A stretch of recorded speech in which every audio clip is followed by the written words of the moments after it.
ಎಲ್ಲರಿಗೂ ನಮಸ್ಕಾರ. ಶಿರ್ಸಿ ಜಿಲ್ಲೆ ಬೇರೆ ಆಗಬೇಕು ಅಂಥೇಳಿ ಸುಮಾರು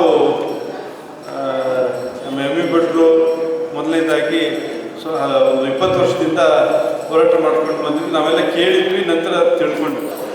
ಈಗ ಉಪೇಂದ್ರ ಪೈ ಅವರು ಕೂಡ ಕಳೆದ ಒಂದು 5-6 ವರ್ಷದಿಂದ ಹೋರಾಟ ಮಾಡಿ ಸ್ವಲ್ಪ 1-2 ವರ್ಷದಿಂದ ಈ ಹೋರಾಟಕ್ಕೆ ಸ್ವಲ್ಪ ಹಿನ್ನಡೆ ನಾವೆಲ್ಲರೂ ಕಂಡುಕೊಂಡು ಬಂದಿದ್ದೇವೆ. ಆದರೆ ಈಗ ಈ ಸಮಿತಿ ಹೊಸ ಚೈತನ್ಯವನ್ನು ನೀಡಿ ಈ ಹೋರಾಟಕ್ಕೆ ಹೊಸ ಮುಖವನ್ನು ನೀಡಲಿಕ್ಕೆ ಪ್ರಯತ್ನ ಮಾಡ್ತಾ ಇದೆ.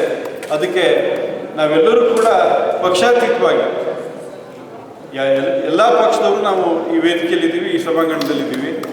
ಪಕ್ಷಾತೀತವಾಗಿ ಕೆಲವರು ರಾಜಕೀಯ ಇಚ್ಛಾಶಕ್ತಿ ಅದನ್ನು ಬಂತು. ಇವತ್ತು ರಾಜಕೀಯ ಇಚ್ಛಾಶಕ್ತಿ ಯಾರ್ದೇನೇ ಇರ್ಬೋದು.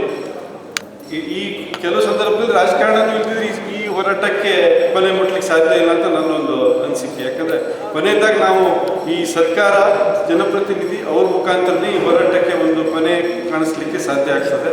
ಆ ಕಾರಣಕ್ಕಾಗಿ ಈ ರಾಜಕೀಯ ವ್ಯಕ್ತಿಗಳನ್ನು ಕೂಡ ನಾವು ಮುಂದೆ ಇಟ್ಕೊಂಡೇ, ಎಲ್ಲ ಪಕ್ಷದ ಮುಖಂಡರನ್ನು ಮುಂದೆ ಇಟ್ಕೊಂಡೇ ನಾವು ಹೋರಾಟ ಮಾಡೋಣ.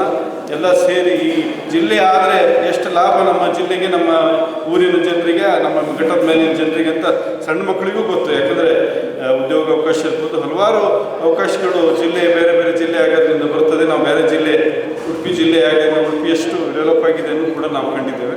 ಆ ಕಾರಣಕ್ಕಾಗಿ ಎಲ್ಲರೂ ಸೇರಿ ಒಗ್ಗೂಡ್ಕೊಂಡು ಹೋರಾಟ ಮಾಡೋಣ ಅಂತ ನನ್ನ ಹೇಳಿ. ವೀಕ್ಷಕ ಮಹಾಪ್ರಭುಗಳೇ, ನಮ್ಮ ಚಾನಲ್ ಅನ್ನು ಸಬ್ಸ್ಕ್ರೈಬ್ ಮಾಡಿ, ಶೇರ್ ಮಾಡಿ, ಪ್ರೋತ್ಸಾಹಿಸಿ.